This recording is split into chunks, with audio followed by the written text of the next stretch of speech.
one of whom might even catch the assassination with a camera. In his mind's eye, Maclean saw himself posing with the Queen's dead body like the great hunters did in Africa when they felled a lion. A hiss of steam and the squeal of wheels on rails signalled the arrival of the train. There was an anticipatory murmur from the crowd, and Maclean scowled at two Eton boys who jostled him as they pushed by. They regarded him haughtily, tall hats tipped back on their heads. He could tell they considered him beneath their contempt, and decided in that instant that they would die too. Their kind, arrogant and entitled, brought nothing good to the world, and the country would be better off without them. For several long minutes nothing happened, and Maclean began to wonder if Mrs. Vick had nodded off inside her carriage, and everyone would have to wait for hours until she stirred. He began to shiver. His thin coat was no protection against a bitter March evening, and he missed his scarf sorely. Then came a bray of important voices. Princess Beatrice, the Queen's youngest daughter, alighted from the train and crossed the platform. Courtiers flowed at her heels, and there was a flurry of activity as the waiting carriages were readied. A door was opened, and steps pulled out. Relaxed and confident, Beatrice turned to chat to the woman walking behind her, the Duchess of Roxburgh, mistress of the robes. The two were joined by the Queen's equerry, Colonel Sir John Macneill, and his friend Colonel Sir Algernon Fleetwood Pelham, one of Her Majesty's grooms-in-waiting, known for being something of a gossip.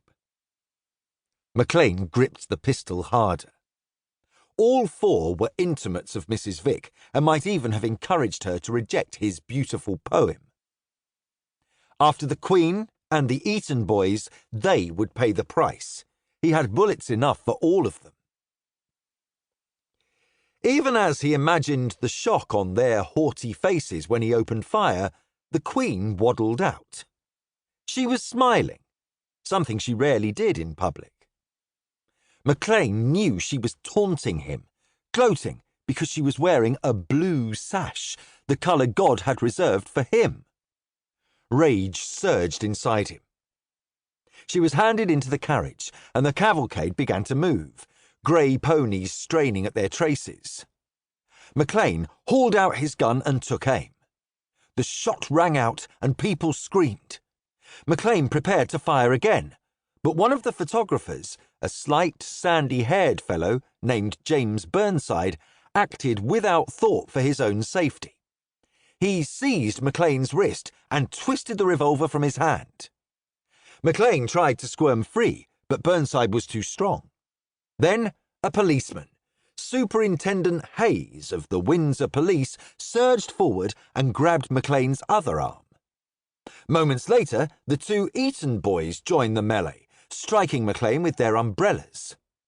He cried out in pain and tried to explain about God, the colour blue, and his lovely poem, but no one would listen. Except one man who watched thoughtfully as Maclean was dragged away by the police, sure such lunacy could come in useful one day.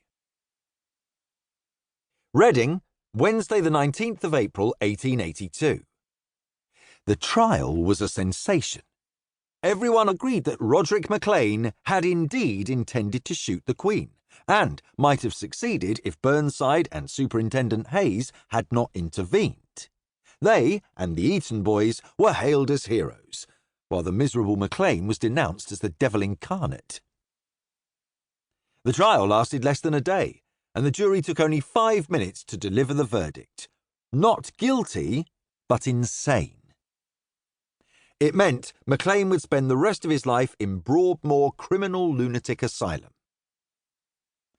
Maclean did not really understand the implications of the sentence and was just glad he was not to be hanged. He had no idea why anyone should think him mad, but if it meant escaping the noose, then so be it.